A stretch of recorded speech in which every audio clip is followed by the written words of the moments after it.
Nah, di sini kita melihat mengenai Simeon, bagaimana dia menyambut kedatangan Kristus. Saya boleh menyingkat bahwa Simeon menyambut kedatangan Kristus itu dengan 5 kata yang saya gabungkan dengan istilah akrab, ya, dengan istilah akrab. Yang pertama yaitu bagaimana dikatakan di sini bahwa Simeon itu antusias, saudara. Ya. Simeon antusias. Kenapa? Dikatakan di sini dia menanti-nantikan.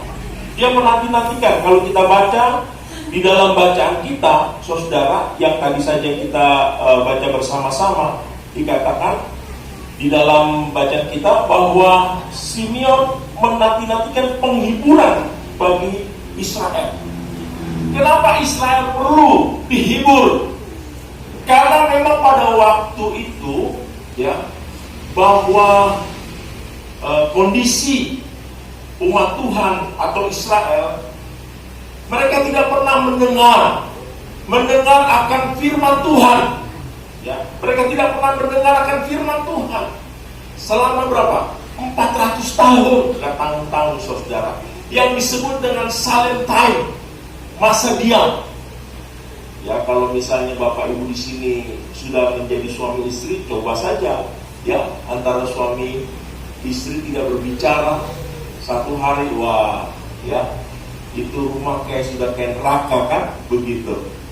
Ini 400 tahun Tuhan tidak bersabda, Tuhan tidak berfirman, sehingga kondisi Israel benar-benar dalam kondisi yang sangat memprihatinkan. Seperti sekarang ini kita, ya, seperti saya harus khotbah pakai ininya, saya juga nggak suka sebenarnya, ya. Tapi sebelum ditegur saya pakai gini dulu. Ini protokol kesehatan, ya. Baik, harus dibungkus begini kan, kayak orang sakit saja begini. Nah, saudara, kondisi Israel sangat memprihatinkan. Tuhan tidak pernah bicara selama 400 tahun. Lalu juga kondisi Israel pada waktu itu sedang dikuasai oleh Romawi. Mereka tidak ada di dalam kebebasan. Nah, oleh sebab itu, ketika Yesus lahir, memang mereka sedang dinanti-nantikan.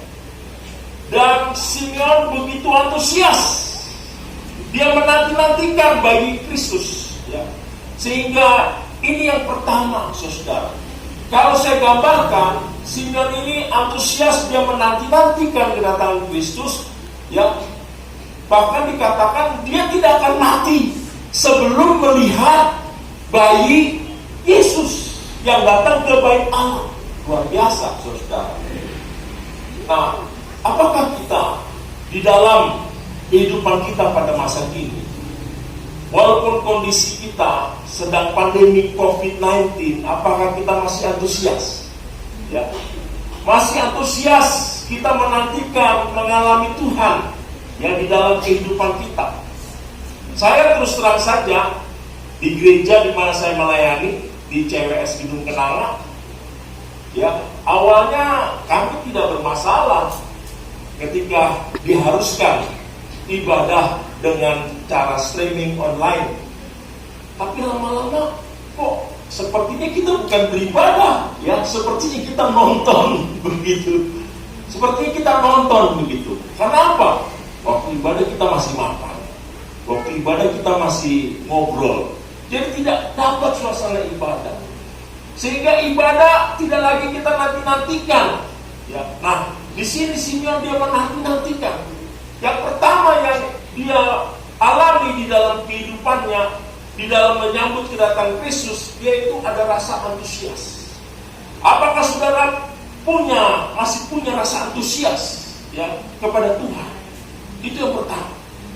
Apakah ada rasa antusias di dalam diri kita untuk kita mencari wajah Tuhan, untuk kita berjumpa dengan Tuhan? Itu hal yang pertama, saudara, yang penting. Karena kalau tidak, kita tidak punya rasa antusias, maka ibadah kita akan dingin. Ibadah kita akan biasa-biasa saja. Ibadah kita itu seperti hal yang rutinitas, saudara. Natal juga hanya rutinitas, karena biasa setiap tahun seperti itu, ya. Sehingga kita harus melihat apa yang dilakukan oleh Simeon. Yang pertama, dia antusias. Yang kedua, ya, setelah A, yaitu K. K di sini menunjukkan yaitu bahwa Simeon punya komunikasi yang baik. Komunikasi yang baik dengan siapa? Dengan Tuhan. Saudara, buktinya apa Pak Wasis? Buktinya dia tahu bahwa yang lahir itu, yang datang ke bait Allah itu adalah Yesus yang dinanti-nantikan. Kalau dia tidak punya komunikasi yang baik dengan Tuhan, dia tidak tahu. Dia tidak tahu. Sehingga ini yang membuktikan bahwa Simeon dia tidak punya komunikasi yang baik. Saudara yang dikasihi Tuhan, penting sekali kita terus-menerus membangun komunikasi dengan Tuhan, ya, sehingga di dalam kehidupan kita sebagai pribadi, sebagai orang percaya, kita tidak boleh meninggalkan komunikasi kita. Dan komunikasi kita itu hanya melalui doa dan firman Tuhan. Kalau dua hal itu sudah kita tinggalkan di dalam kehidupan kita, tunggu saja waktunya, kita akan kehilangan arah. Simeon dia tahu bahwa bayi yang datang ke bait Allah itu adalah Yesus, oleh karena dia punya komunikasi yang baik dengan Tuhan. Karena dia tahu dengan komunikasi yang baik, dia punya kepekaan. Dia punya kepekaan dengan suara Tuhan, sehingga tahu bahwa ini adalah Yesus yang datang, yang dia nanti-nantikan.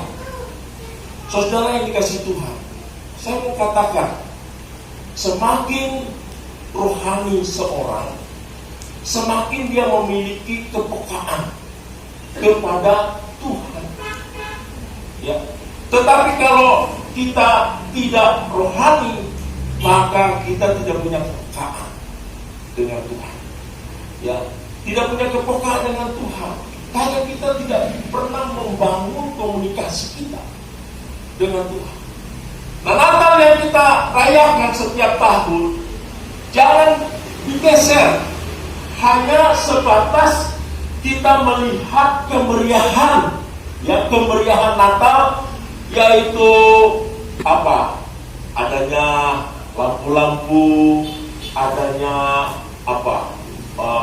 Perayaan. Jangan hanya sebatas itu, saudara. Saya memuji Tuhan. Kenapa? Karena 25 tahun saya menunggu.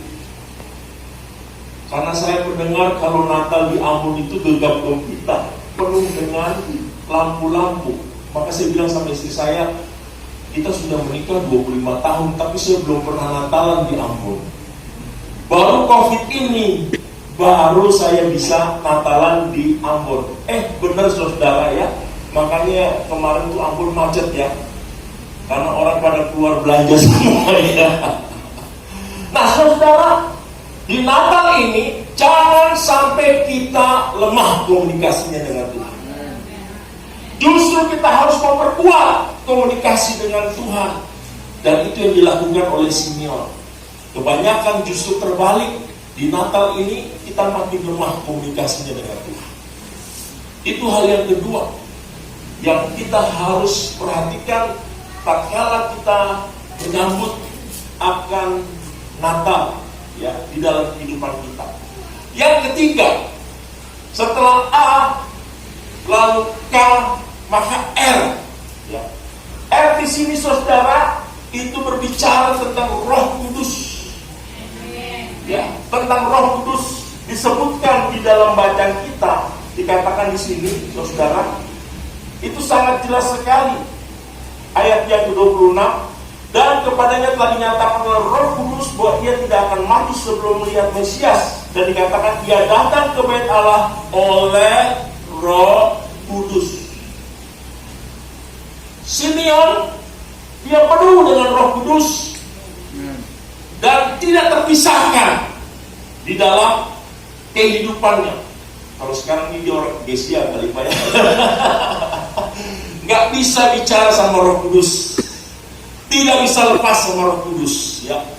Jadi Simeon begitu sangat erat sekali sehingga dikatakan ia datang oleh Roh Kudus.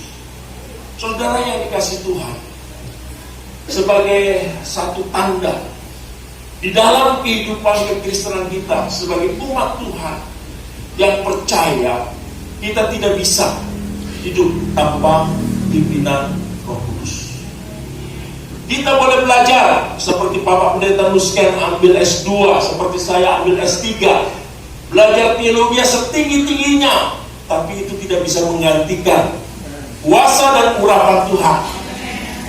Hanya orang yang sungguh-sungguh bergantung, depend on, dan mengalami kepenuhan Roh Kudus yang sanggup dapat melakukan apa yang Tuhan kehendaki di dalam kita membangun kerajaan. Oleh sebab itu saudara, hal yang ketiga ya, tidak hanya Simeon itu antusias, tidak hanya Simeon itu punya komunikasi yang baik, tetapi di dalam kehidupan Simeon dia tidak bisa lepas dari pimpinan Roh Kudus. Ya, karena Roh Kudus yang memimpin di dalam kehidupan dia, dan itu yang menjadi kekuatan ya setiap orang percaya. Untuk itu biarlah roh kita terus menyala-nyala, saudara. Ya, menyala-nyala bukan oleh karena musiknya yang bagus seperti kita, bukan oleh karena sound systemnya, bukan oleh karena sarana prasarana. Ya, gereja saya di Jakarta, wah, saudara, ya itu sound systemnya saja itu merek apa Bose. Ya, satu sound system ini saja harganya mungkin harganya 10 juta, 15 juta. Kami sekali ibadah itu bisa pakai sekitar 40-an. Ya, sehingga suasana ibadah terbangun. Tapi bukan itu tidak bisa menggantikan Roh Kudus. Roh Kudus itu hadir di dalam diri kita. Itulah yang membuat kita bersemangat. Itulah yang membuat kita bersuka cita. Itulah yang membuat kita begitu menyala-nyala. Ya, musik ini hanya sarana, tetapi kalau tanpa urapan kuasa Roh Kudus, itu sia-sia. Seperti orang dunia, ya, seperti itu. Itu kebenaran yang ketiga. Ya. Lalu kebenaran yang keempat, apa yang dilakukan oleh Simeon yang keempat? Yang pertama tadi sudah jelas, Simeon antusias. Yang kedua, Simeon membangun komunikasi dengan Tuhan sehingga dia tahu itu yang lahir adalah bayi Yesus. Yang ketiga, Simeon tidak bisa terpisahkan dengan Roh Kudus sehingga dia bersama-sama Roh Kudus, dikatakan di dalam firman Tuhan. Dan yang keempat di sini saya mau katakan bahwa yang keempat adalah Simeon, yaitu yang A, dia benar-benar mengandalkan, ya, mengandalkan Tuhan di dalam kehidupan. Saudara, kalau di dalam kehidupan kita tidak lagi mengandalkan Tuhan, lalu siapa yang kita andalkan? Apalagi dalam kondisi seperti sekarang, ya, di mana begitu banyak orang-orang yang sedang susah oleh karena dampak dari COVID-19 ini. Ekonomi begitu sulit. Ya, kalau saudara pergi ke mal-mal, banyak counter-counter yang tutup oleh karena tidak bisa menggaji karyawannya. Banyak orang-orang di PHK, kalaupun dia bekerja gajinya itu tidak penuh, saudara. Pada saat seperti inilah kesempatan kita untuk kita menunjukkan diri bahwa kita mengandalkan Tuhan. Kita tidak bisa mengandalkan siapa-siapa. Kita tidak bisa mengandalkan manusia. Kita tidak bisa mengandalkan perusahaan kita. Kita tidak bisa mengandalkan tempat kerja kita. Yang kita bisa andalkan yaitu hanya Tuhan. Sebentar lagi saudara akan memasuki tahun 2021. Kita tidak tahu apa yang terjadi, tetapi yang jelas COVID-19 masih ada. Dan itu berarti masalah masih ada. Ya. Sehingga inilah kesempatan di saat momen Natal ini, kita mau kembali kepada Tuhan untuk kita mengandalkan Dia di dalam kehidupan kita. Sehingga tanpa Tuhan kita tidak bisa berbuat apa-apa, saudara. Itu yang dilakukan oleh Simeon, ya, dia mengandalkan Tuhan sehingga hidupnya sungguh-sungguh hanya untuk Tuhan dan memuliakan nama Tuhan. Oleh sebab itu saudara yang dikasihi Tuhan, jangan sampai di dalam kehidupan kita mencari kekuatan-kekuatan di luar Tuhan. Ya, sekarang ini memang zaman instan. Ya, bikin mie aja mie instan. Bikin susu aja instan, semua serba instan. Ya, kita kadang-kadang tidak sabar menunggu cara Tuhan menolong kita. Kita kadang-kadang tidak sabar menanti-nantikan jawaban doa kita. Tetapi saya mau katakan kepada saudara-saudara, jangan tinggalkan Tuhan apapun yang sedang saudara hadapi. Simeon dia menanti-nantikan Tuhan. Dia tidak tahu kapan bayi Yesus itu akan datang. Tetapi dia menunggu di bait Allah sampai pada akhirnya dia melihat Yesus datang dibawa oleh orang tuanya masuk ke bait Allah dan dia menyaksikan. Dan apa yang dia katakan di dalam firman Tuhan ini? Dia katakan di dalam ayat yang ke-29, sekarang Tuhan, ya, biarkanlah hamba-Mu ini pergi dalam damai sejahtera sesuai dengan firman-Mu. Luar biasa, saudara. Kalau kita mengandalkan Tuhan dan Tuhan pas menjawab pergumulan kita, indah pada waktu itu. Pemuda yang sedang bergumul dengan teman hidup, ya, jangan cepat-cepat kita mau masuk dalam hidup rumah tangga sebelum ada green light dari Tuhan. Ya, begitu pula orang yang mau bekerja atau apa, kita benar-benar mengandalkan Tuhan sehingga semua yang kita lakukan, ya, semua yang kita lakukan itu atas pimpinan Tuhan. Ya, kadang-kadang cara Tuhan dengan cara kita itu tidak selaras. Kita maunya cepat, tapi Tuhan tunggu. Masalahnya sekarang, apakah kita mengandalkan Tuhan? Kita mau seperti Simeon yang berkata, sekarang Tuhan biarkanlah hamba-Mu ini pergi dalam damai sejahtera dengan firman-Mu. Banyak orang takut mati, saudara. Ya tidak.